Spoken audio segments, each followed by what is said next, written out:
তাদেরকে প্রতিহত করবে ইনশাআল্লাহ। বন্ধুরা আমার, যে সহযোদ্ধারা গুম হয়েছে এবং যে সহযোদ্ধারা 5ই আগস্ট সহ ওই খুনি হাসিনার সন্ত্রাসীরা পুলিশ বাহিনী গুলি করে হত্যা করেছে, বাংলাদেশের মাটিতে প্রতিটি হত্যাকাণ্ডের বিচার হবেই হবে ইনশাআল্লাহ। পার্শ্ববর্তী একটি রাষ্ট্র চাচ্ছে বাংলাদেশের যাতে কোনোভাবে শান্তি শৃঙ্খলা বজায় না থাকে। ওই অশান্তির রানী ওই খুনি হাসিনাকে আমরা বাংলাদেশের মস্তক থেকে উৎখাত করেছি। শুধু উৎখাত করে শান্ত হয়নি, আমরা খুনি হাসিনাকে তার আপন দেশ আপন ভাইয়ের কাছে পাঠিয়ে দিয়েছি।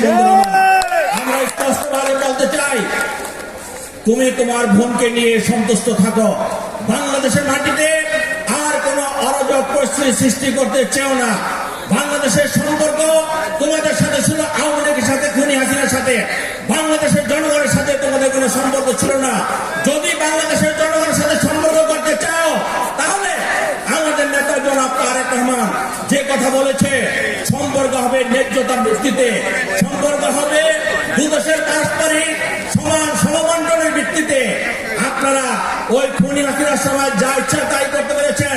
খুনি হাসিনা আপনাদের অনেক কিছু দিয়েছে। বাংলাদেশ থেকে আপনারা ন্যায্য হিস্সা ছাড়া আর কোন দাবি আদায় করতে পারবেন না ইনশাআল্লাহ। বন্ধুরা, এদেশের মানুষ ভোট এদেশের লোক হবে, সাধারণ মানুষের লোক হবে। অবকাশ দেন কিন্তু ছেড়ে দেন না। তিনি অবকাশ দিয়েছিলেন 17 বছর, যে তুমি কতটুকু পর্যন্ত যেতে পারো।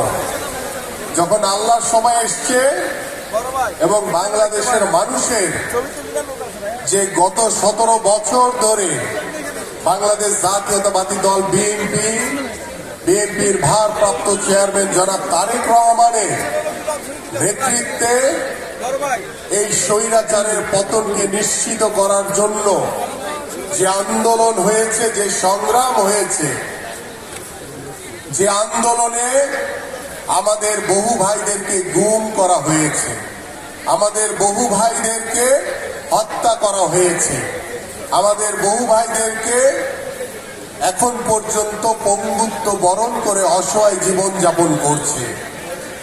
এবং গত জুলাই আগস্টে সেই এখন পর্যন্ত বাংলাদেশের রাষ্ট্রীয় প্রতিষ্ঠানগুলোতে এখন পর্যন্ত স্থিতিশীল অবস্থা আসে না।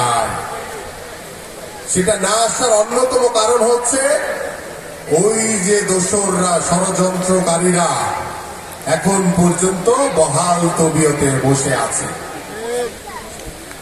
এই দোসরদের, এই ষড়যন্ত্রকারীদের যদি নির্মূল করা না যায়, তাহলে কিন্তু বাংলাদেশের মানুষের উপরে ষড়যন্ত্র চলতেই থাকবে।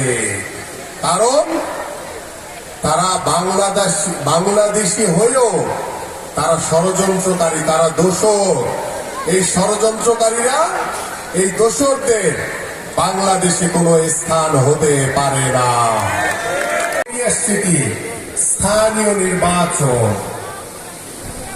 স্থানীয় নির্বাচন দিয়ে আপনি কি করবেন? আগে আমাদের বাংলাদেশের রাষ্ট্র কাঠামোকে ভিত্তিপ্রস্তর নতুন ভাবে ঢেলে সাজাতে হবে। আগে যদি আপনার ঘরে খুঁটি যদি ঠিক না থাকে, তাহলে আপনি কিভাবে ঘর বানাবেন? আগে ঘরের খুঁটি ঠিক করতে হবে, তারপরে গিয়ে সুন্দর করে ঘর বানাতে হবে। তাহলেই আমরা পরিপূর্ণ গণতন্ত্র, পরিপূর্ণভাবে এই ষড়যন্ত্রকারী, এই দোসরদের নির্মূল করতে পারব। আজকে আমরা বিভিন্ন জায়গায় দেখছি যে সকলেই এখন উন্নতিকরণ করেছে, যার ফলে বাংলাদেশে প্রত্যেকটি রাষ্ট্রীয় প্রতিষ্ঠান বলেন, বাংলাদেশের বিভিন্ন ব্যবস্থাপনার যে প্রতিষ্ঠানগুলো রয়েছে, প্রত্যেকটি প্রতিষ্ঠানেই দলীয়করণ, রাজনীতিকরণের মাধ্যমে এবং অবৈধ সরকারের, ফ্যাসিস্ট সরকারের যে ভয়াবহ রূপ, যে চরিত্র, যে ভয়ানক চেহারার মাধ্যমে তারা রাষ্ট্রীয় প্রতিষ্ঠানগুলোকে ধ্বংস করে ফেলেছে। সেই ধ্বংসস্তূপ রাষ্ট্র কাঠামোকে নতুন করে পুনর্গঠন করার লক্ষ্যে, নতুন করে ঢেলে সাজানোর লক্ষ্যে, নতুন করে সংস্কারের লক্ষ্য নিয়ে আমাদের মাননীয় ভারপ্রাপ্ত চেয়ারম্যান জনাব তারেক রহমান বাংলাদেশের রাষ্ট্র কাঠামো মেরামতের জন্য এই 31 দফা রূপরেখা দিয়েছেন।